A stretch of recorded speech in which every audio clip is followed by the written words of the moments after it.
नमो नमः।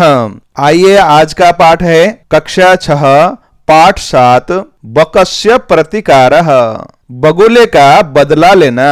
ये पाठ का शीर्षक है।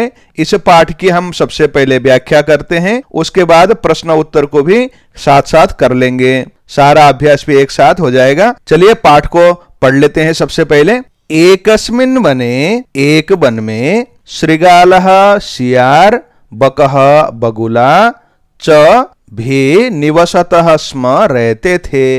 यानी एक वन में सियार और बगुला दोनों रहते थे। तयोः मित्रता आसीत, उन दोनों में मित्रता थी। एकदा प्रातः, एक दिन सुबह सुबह, श्रृगालः बकम अवदत, सियार ने बगुले को बोला, मित्र स्वः त्वं मया सह भोजनम कुरु। मित्र कल, स्वः का मतलब कल, त्वं तुम, मया सह मेरे साथ, भोजनम कुरु भोजन करो, ऐसा कहा।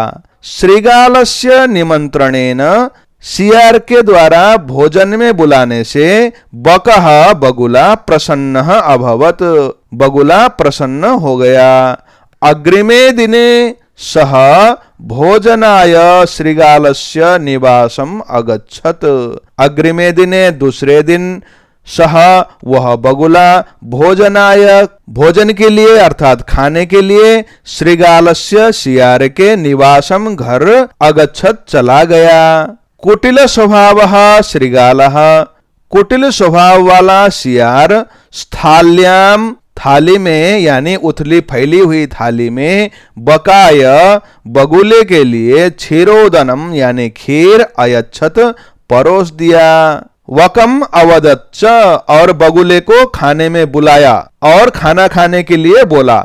कैसे बोल रहा है देखो, मित्र अरे दोस्त, अस्मिन् पात्रे इसी थाली में, आवाम हम दोनों, अधुना अभी, सहैव खादाव एक साथ खाना खाते हैं, ऐसा बोला। अब थाली उथली है और बगुले का चोंच बहुत लंबा है। वो क्या करता है, डूबा कर पूरा चोंच को अंदर पानी के अंदर लेकर ही तो कुछ ले सकता है, यानी गहरे बर्तन में ही वो भोजन कर सकता था। किंतु अब ये थाली उथली है, उसको खाने में दिक्कत हो रही है। भोजन काले बकस्य चंचुः, भोजन करते हुए बगुले की चोंच फैली हुई होने के कारण, स्थालीतः थाली से, भोजन ग्रहणे भोजन लेने में, समर्था न अभवत उठा नहीं सकी या भोजन लेने में समर्थ नहीं हुई। उसके चोंच ज्यादा फैली हुई है, लंबी है, इसलिए वो उथली थाली से भोजन नहीं ले सका। अतः बकः केवलम क्षीरोदनम अपश्यत, इसलिए बगुला केवल खीर को देखता ही रहा, खा नहीं पाया। श्रृगालः तो सर्वम क्षीरोदनम अभक्षयत, सियार ने तो सारा खीर खा लिया, क्योंकि उसका तो लंबा जीव है, वो जीव से चाट चाट के पूरी थाली का भोजन खा लिया। उसने तो पूरा खीर अकेला ही खा गया और अपने दोस्त को दिखावा करता रहा कि आज आपको मैंने खाने में बुलाया और आपको खूब पार्टी दी। पार्टी तो खुद अकेला ही खा गया और पार्टी देने की बात ही करता रहा। श्रृगालेन वंचितः बकः, सियार से ठगा गया बगुला अचिंतयत।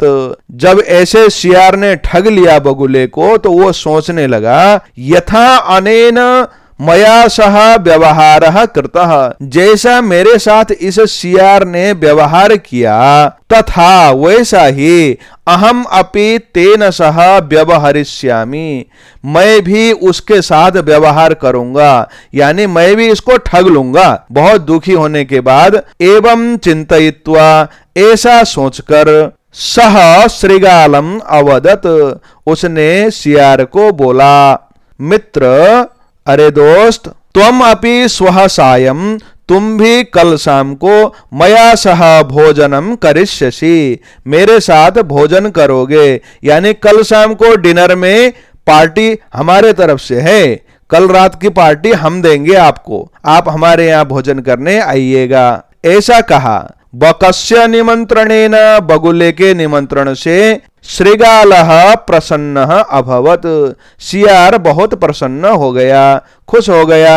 यदा श्रृगालः सायं बकस्य निवासं भोजनाय अगच्छत्, जब दूसरे दिन शाम को सियार बगुले के घर भोजन के लिए गया, तदा उस समय बकह बगुले ने संकीर्ण मुखे, संकरे कलश में, यानी बहुत छोटा मुख वाले बड़े से कलश में, घड़े में क्षीरोदनम अयच्छत, खीर परोस दिया। सियार का मुख बड़ा है और बगुले का चोंच लंबा है, बड़ा तो है नहीं, उसका तो मुंह आराम से उस घड़े के अंदर घुस जाएगा। संकरा सा सुराही टाइप का, सुराही के अंदर उसने भोजन परोस दिया। देखो देखो यहाँ चित्र में भी है ना सुराही, इसी सुराही में उसने खीर परोस दिया और सियार को बोला, क्या बोला? मित्र आवाम अस्मिन् पात्रे, हम दोनों इसी बर्तन में सहैव भोजनम कुर्वः, हम दोनों एक साथ भोजन करेंगे। अब ऐसी बात सुनकर सियार क्या करता है देखते हैं। बकः कलशात,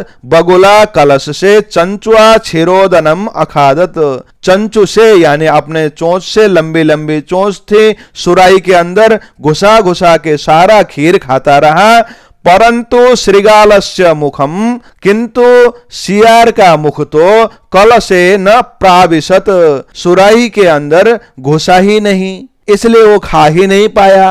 अतः बकः सर्वम क्षीरोदनम अखादत, इसलिए बगुले ने ही सारा खीर खा लिया। देखो ऐसा ही सियार ने किया था ना, उथली थाली में खीर दे के पार्टी करी, बेचारा बगुला भूखा ही आ गया था उसके पार्टी से। आज सियार भी इसकी पार्टी से भूखा ही जा रहा है। श्रृगालः च केवलम ईर्ष्या अपश्यत, सियार ने तो केवल ईर्ष्या से देखता ही रहा, क्योंकि वो खा तो नहीं पा रहा है।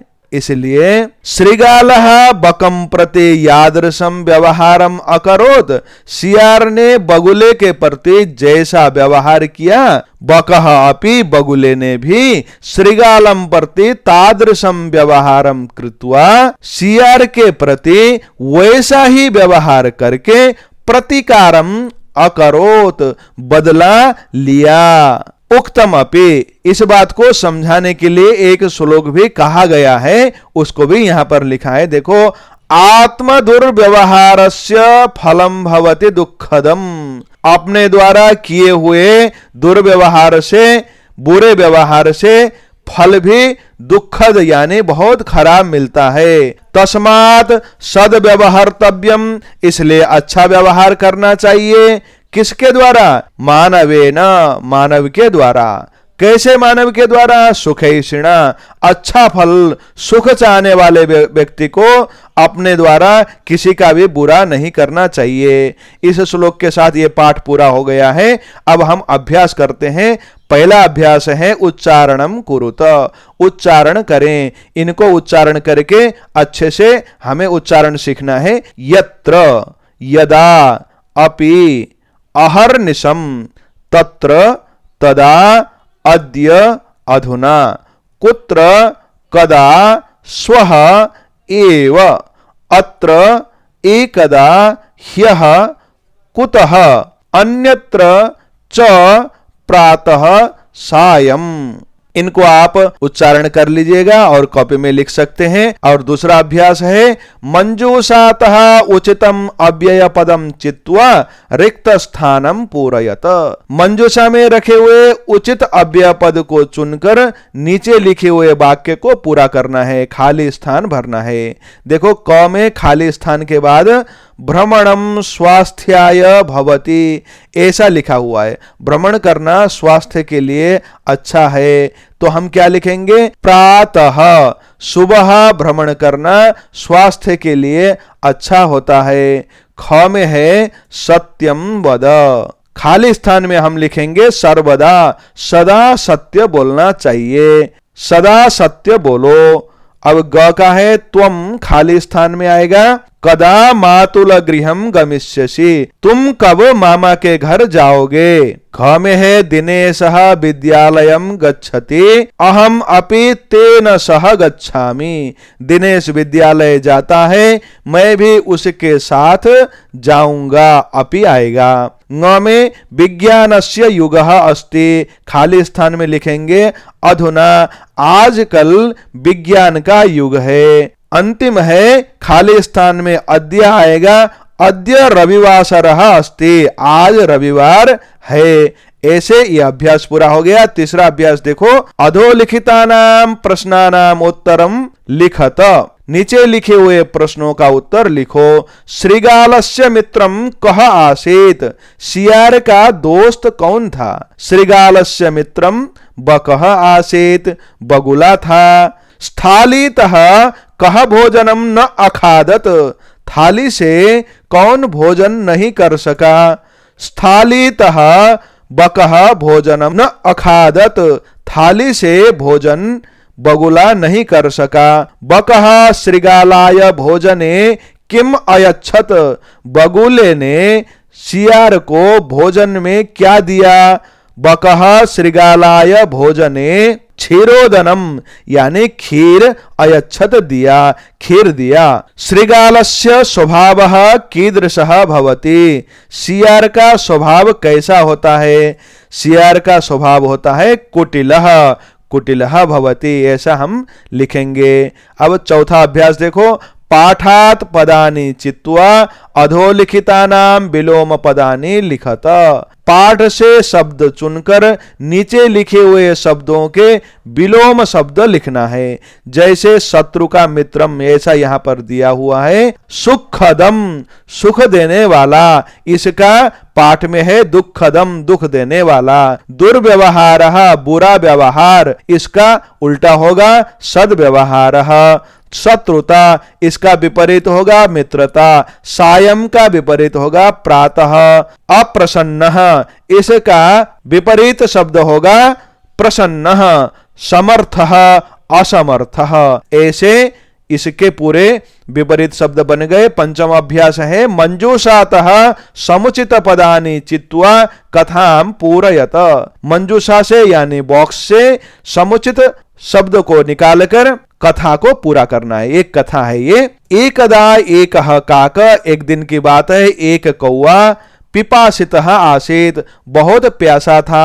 सह जलम पातुम, वह जल पीने के लिए इतस्ततः इधर उधर अभ्रमत, भ्रमण करता रहा।